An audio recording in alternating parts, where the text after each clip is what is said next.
कनेलगंज क्षेत्र में स्थित बीमार और घायल गोवंश की सेवा के लिए समर्पित श्री सियाजू कामधेनु गो सेवा धाम ने बुढ़वा मंगल के अवसर पर अपनी प्रथम वर्षगांठ श्रद्धा और उत्साह के साथ मनाई। गौशाला के पदाधिकारियों ने बताया कि संत शिरोमणि मलुक पीठाधीश्वर राजेंद्र दास महाराज तथा प्रेमानंद महाराज के मार्गदर्शन में वर्ष 2025 में इस संस्था की स्थापना संस्थापक कनक बिहारी दास और विशाल कौशल द्वारा की गई थी।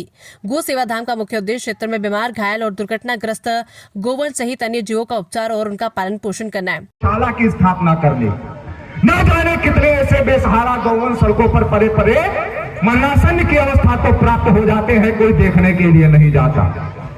एकजुट होना पड़ेगा और एक साथ आना पड़ेगा, और ना यह तो ऐसे लोग खाली उल जुलूल बयान देके चला जाएंगे। वो अब एक लेटेस्ट बयान चाहे सुने हो भाई। हाँ, अब का संस्था से जुड़े अपू मोदनवाल ने बताया कि गौशाला के संचालन में शुरुआत में कई कठिनाइयों का सामना करना पड़ा, लेकिन विशाल कौशल और गो सेवकों की मेहनत, समर्पण और सहयोग से सभी चुनौतियों को पार किया गया। वर्तमान में गो सेवा धाम में लगभग 40 बीमार और घायल गोवंश की देखभाल और उपचार किया जा रहा है। कार्यक्रम का शुभारंभ सेठ शिव कुमार की पत्नी छाया देवी ने द्वीप प्रज्वलित कर किया।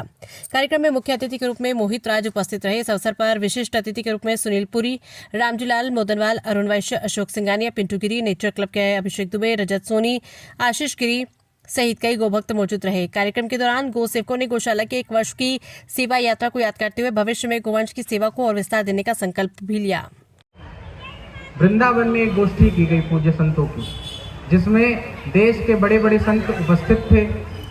वहां पर पूज्य संतों द्वारा निर्णय लिया गया कि किसी न किसी प्रकार से इस पूरे सनातन धर्म के विखंडन का कारण एकमात्र है, वो है गौ माता का वध, जो इस भारत की पावन भूमि पर किया जा रहा है।